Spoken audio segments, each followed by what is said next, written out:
ladies and gentlemen. Now I would just say gentlemen, but Cubby, he has a pussy. Now, Cubby, this week, just like every other week or even every season, tried to get lucky and put in some players that may be questionable, but hey, it's Cubby, and he really thinks his sleeper picks are something to brag about. Or he thinks he's smarter than the analysts, and he thinks that he's just going to put in these players and score, I don't know, 200 points? I don't know what his game plan is, but he drafted Kirk Cousins a little too early, and Jordan Reed, yikes, very early. Cubby thinks these are sleeper picks. Cubby, for Kirk Cousins to be a sleeper pick, you would have to pick him in the later rounds. You cannot draft him in the single-digit rounds and be like, oh my gosh, let me tell you about Kirk Cousins. Now, Kirk Cousins, did he drop 20 points? No. Did he drop 10 points? No. Did he drop 5 points? Just barely. Kirk Cousins is the shit of the NFL. You could have started Jay Cutler this week and gotten more points. Now let me tell you what I did, Cubby. I did my research. I picked Jameis Winston and was going to start him. But then I went back and I did my research again. And I was like, you know what? I'm looking at what the analysts are saying. I'm looking at what I'm seeing on the depth charts of the NFL teams. I'm going to start Matt Stafford. So I went to the waiver wire. Yes, the waiver wire where anybody can pick up any quarterback. And I picked up Matt Stafford. Guess what? He dropped 26 points, which was third or fourth most among quarterbacks this week. Now, that was also my second highest performing player this week. Remember that fantasy football is a weekly game, and you shit the bed every single fucking week. Now, when you try to get lucky every week and start your sleeper picks, remember that you try to get lucky in real life with the girls that you try to talk to, and that doesn't work out either. Maybe it's time for you to quit the game.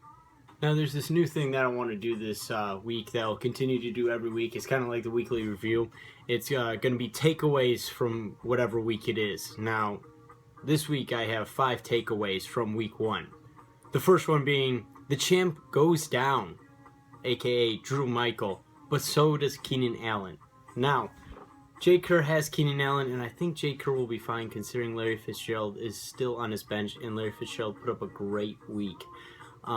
Jay Kerr's wide receivers are stacked, but Keenan Allen, no less or no more, is a blow. Now, number 2 takeaway here. 7 out of 10 teams scored over 100 points this week. Don't get used to that. Now, Drew Michael still had a great week, even though he lost to Jake, putting up over 100 points. Putting up over 100 points in a 10-man league is something to be proud about. Putting over 100 points, you should expect to probably have the win. It's probably about like a 75% chance that you have the win. So don't get used to putting up 100 points. But one thing that you can get used to is definitely Tyler Colin losing week in and week out, which he did week 1. So that brings me to my third takeaway from week 1.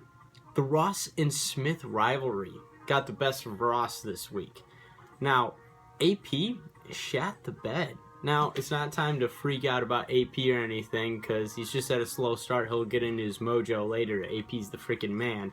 Nobody can argue with that. But the fact that Ross only put up 80-some points and still lost to Smith with a shitty performance from AP just makes it that much more sweet. So, suck it, Ross, and go blue, Smith. Now, my fourth takeaway from week 1 is that Ross scored the least amount of points in the league. Not really a shocker, but I just wanted to make sure everyone saw that on the scoreboard this week. So, another reason Ross sucks. My fifth and final takeaway from week 1 is that Josh Kerr had a surprising week 1 victory against Matt Davis, which I think his team is very good. But Josh Kerr, way to be this week. Danny Woodhead put up 19 points for you, and I made fun of you for starting Danny Woodhead. Prove me wrong, but I don't think that'll happen again, so might want to rework your lineup a little bit. Now, talking about this matchup this week, yeah, I blew out Cubby. I knew I would. But, I don't really remember what it was like to play fantasy football and what it was that I loved about it so much. And then Cubby reminded me of why I love it so much this week, and it's because of winning. I love winning, and so that's why I love fantasy football, because I continue to win, especially against Cubby, because it's just so funny to win against Cubby because he brags and brags and trash talks, and then he loses. So thanks, Cubby. Then the other thing that I want to talk about is my matchup for next week. I am playing Matt Davis. Now this is Kevin Davis, Matt Davis. This is the brotherly rivalry here. Now Matt Davis did lose last week, but he still put up an impressive amount of points, and I still think his team underperformed a little bit. Now my team also underperformed, but you should expect that from Rashad Jennings. But I'm really hoping for another solid week out of both of our teams, and it should make the matchup fun. I'm not going to talk too much shit because I'll save that for Cubby. But Matt Davis, I'm sorry that you have to start the season 0-2. I really apologize about that, but maybe you can still make the playoffs, which would be nice. Then I'll see you in the playoffs for our next matchup. But I look forward to this week and creaming all over your team. So thank you guys, and that's the week in review and talking about my matchup this week and also next week.